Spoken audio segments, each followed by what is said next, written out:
Anong sikreto na Wala, basta mahal ako ng asawa ko. Wow. Gusto ko. Yan, sa madyo, sa pamit. What? Wala akong yung maglabada, magtrabaho ng iba. Hindi ikaw. Hindi ako inaano, basta sa bahay lang, alagaan yung mga bata. Minsan, iiwan ko, naglalaro ako, magdamag. Ganun ba? Suportado ako ng asawa ko.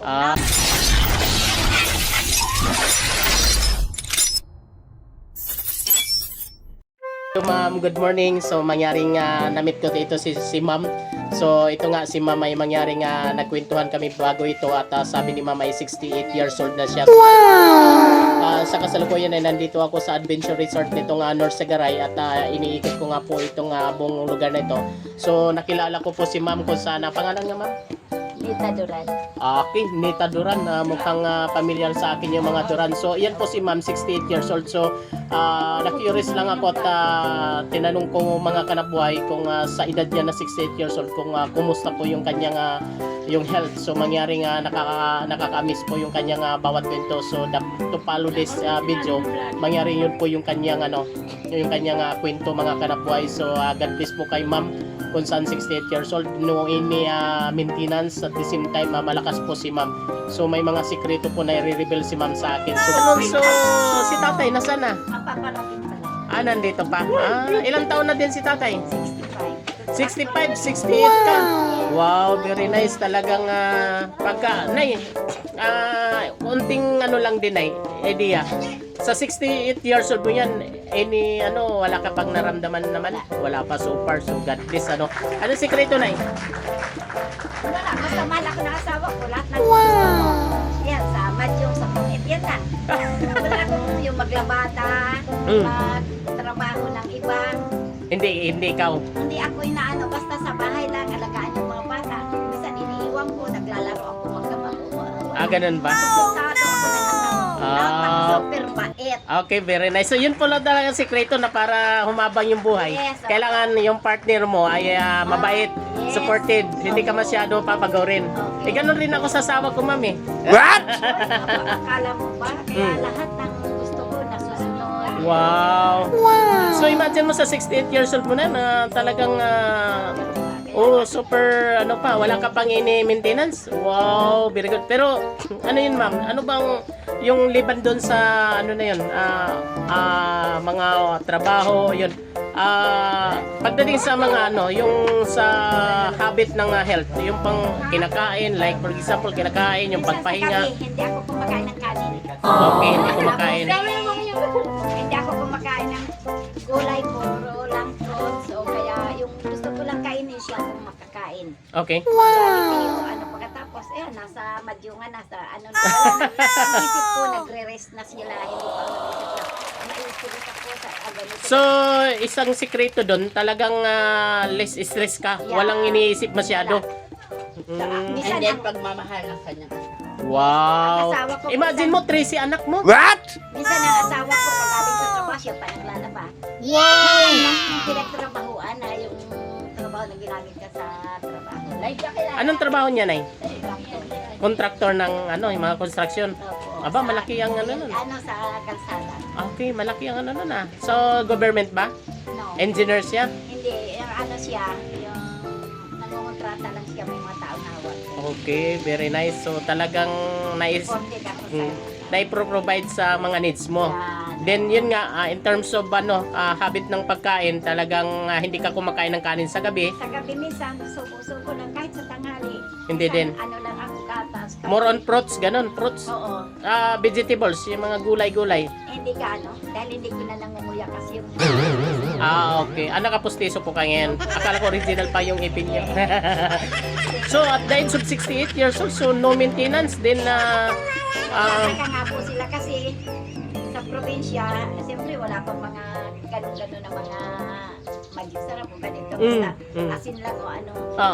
So, pagdating sa mga ganyan luto-luto, ma'am, ano po yun siya? Usually, ano pong ginagamit nyo or hindi kayo gumagamit ng ganito-ganyan? Ano po ba? Nagagamit ko na rin sa ngayon.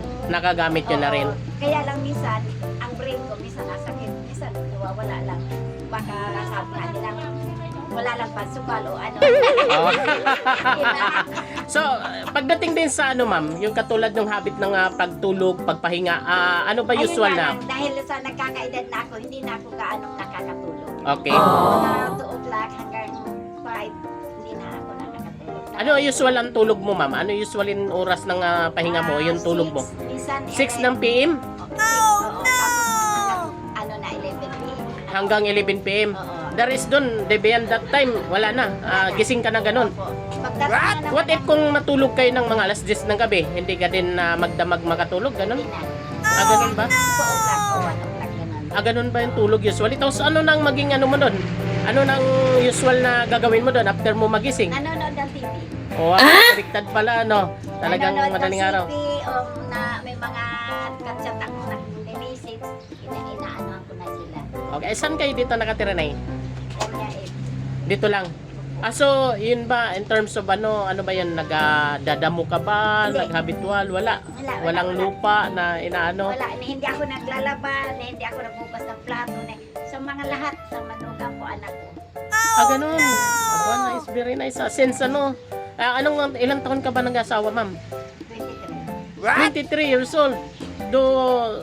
So naka 13 na anak kayo. So lahat po yan, kumusta na ang buhay ng anak nyo ngayon? Mga professional na? Yung ano ko, wala pa naman. Yung iba, puro mga operator sa equipments. Tapos yung anim nung since na kasala ko yung lagi akong nasa opisina. Okay. Napapabayaan ko sila. Okay. So before talagang nagtatrabaho din naman kayo sa office, ganon? Hindi. Hindi na. Opisina na ganun ba? Office nyo? Ay, office ng Mahjong. So since ano talaga, habit nyo na magsugal na ganon. Pero hindi naman, ano ba klaseng sugal? Pira-pira talaga? Pira-pira? So talagang okay naman, so far. Supported ako ng asawa ko. Minsan natatalo rin. Oo. Natalo rin na ito. Pero may panalo din naman sa mga ganon. Mas lamang ang talo. Mas lamang ang tao. Kaya galit sa akin yung mga anak ko. Ganon. Pero yung sa edad nyo na yan, hanggang ngayon, ganon pa rin ang usual na ginagawa nyo. Yan. So, at least, importante, wala kang maintenance na pagdating sa sakit dahil nalilibang. So, yun pala, nakaka-relate ako dun, ma'am, na sa ganun palang paraan na dapat talaga malis yung stress. Kasi naniniwala ko, sa stress talaga, medyo nandun nag-trigger yung mga Oo, yung mga ano kaya kakainin natin ganito. Ako ba sa hotel, bumili kayo ng ganyan. Puntahan niyo ako pag gusto niyo magmerienda, puntahan niyo ako kung saan ako sa dalan.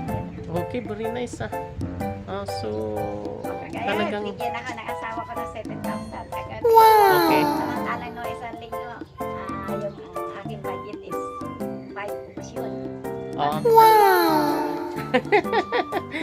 So at least as long as may provide lang, no. Ang mahirap naman kung wala may provide. So God bless pa rin. So at the age of imagine the age of 65 ba yung asawa nyo? So okay pa naman so far yung ano niya, Malakas pa. kalusugan. Nice. Mamaya by the way makilala ko kasi mag-iikot-ikot muna ako Ayaw dito. niya ng yung wala siyang ginagawa. Pag nasa bahay, nagbukas ang plato, naglilinis ng mga floor, o kaya ayaw niya. So ganun talaga.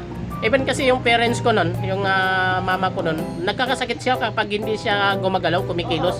Pag kayo nagpapahinga. So may ganung tao kasi na sanay na. Nasanay na gano'n. Pagka sabi ko, huwag ka na gumawa kasi sa trabaho, lagi ka nang gumagawa.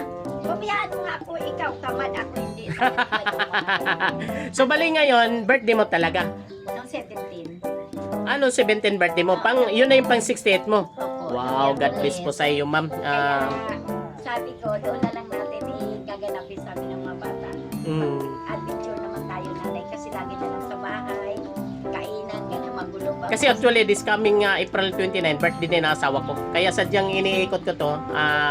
Titingnan ko kung maganda. May bahay kasi, bukod sa may bahay ako sa Kamarin, may bahay din ako dito kasi Santa Maria. Malapit lang actually. Kaya sabi. Nag-agent din ako ng house and land.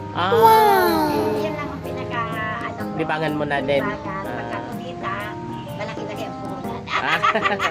At least may kita. Opo. Sa